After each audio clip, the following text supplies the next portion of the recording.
एक समय की बात है। एक गांव में मोहन नाम का एक नौजवान रहता था। मोहन का शरीर गठीला और बहुत सुंदर था। मोहन रोज सुबह शहर में काम करने जाता और फिर शाम को अपने गांव लौट आता। गांव और शहर के बीच में एक जंगल पड़ता था। उस जंगल में एक चुड़ैल रहती थी।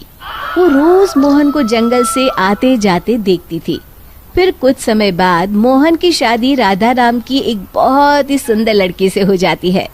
एक दिन मोहन अपनी पत्नी राधा से कहता है, राधा, मैंने तुमसे कितनी बार कहा है कि तुम मेरे लिए सुबह सुबह खाना बना दिया करो।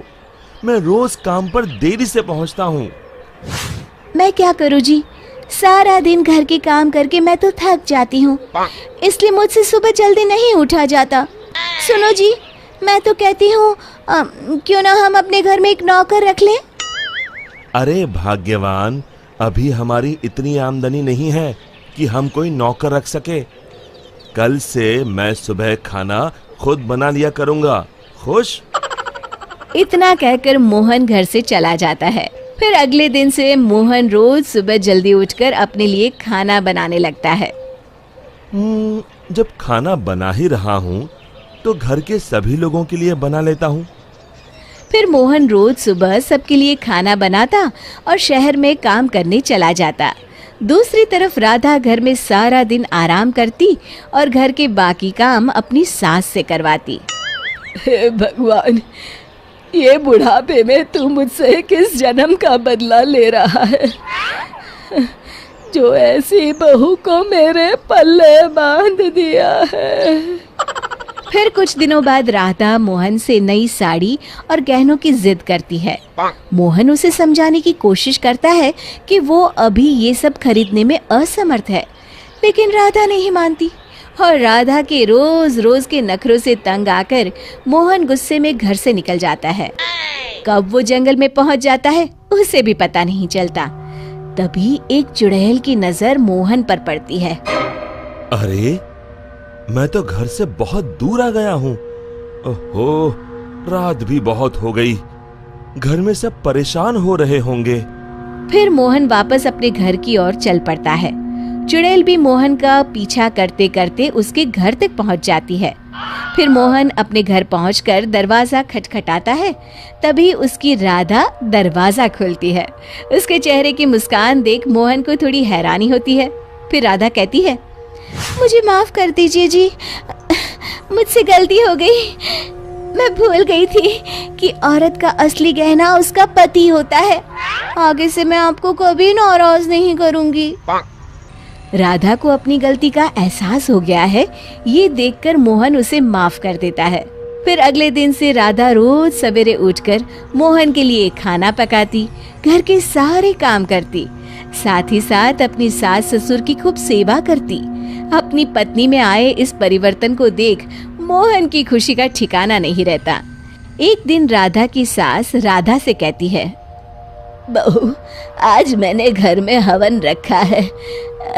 बाबा जी किसी भी वक्त आते होंगे तो सब तैयारी करके रख दे। जी माँ जी। फिर थोड़ी देर बाद बाबा जी अपने चेले के साथ उनके घर पर आते हैं।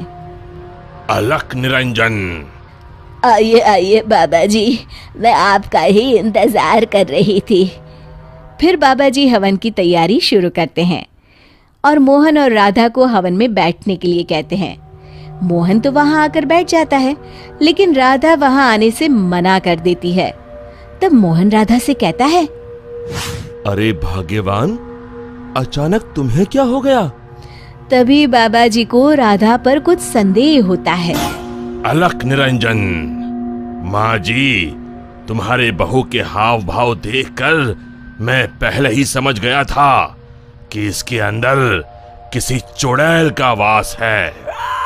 बाबा जी क्रोधित होकर कहते हैं, सच सच बता, कौन है तू, वरना अभी तुझे जलाकर भस्म कर दूंगा। फिर बाबा जी जोर जोर से मंत्र पढ़ना शुरू कर देते हैं। ओम चामुंडाय विच्चाय नमः, ओम चामुंडाय विच्चाय नमः। तभी अचानक राधा की आवाज बदल जाती है और वो बाबा जी को हाथ जोड़कर कहती है, नहीं नहीं, मुझे छोड़ दीजिए। मैं एक चुड़ैल हूँ। मैं रोज मोहन को जंगल से गुजरते हुए देखती थी। मैं मोहन की सुंदरता पर मोहित हो गई थी। फिर मैंने देखा कि राधा मोहन और अपने सास ससुर को दिन रात परेशान करती है। और एक दिन मौका पाकर मैंने राधा के शरीर में प्रवेश कर लिया। मुझे कुछ मत करना, मैं अभी ये घर छोड़कर चली जाती हूँ।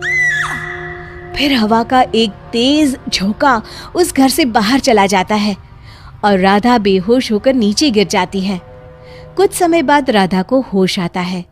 सारी असलियत जानने के बाद राधा को अपनी गलती का एहसास हो जाता है।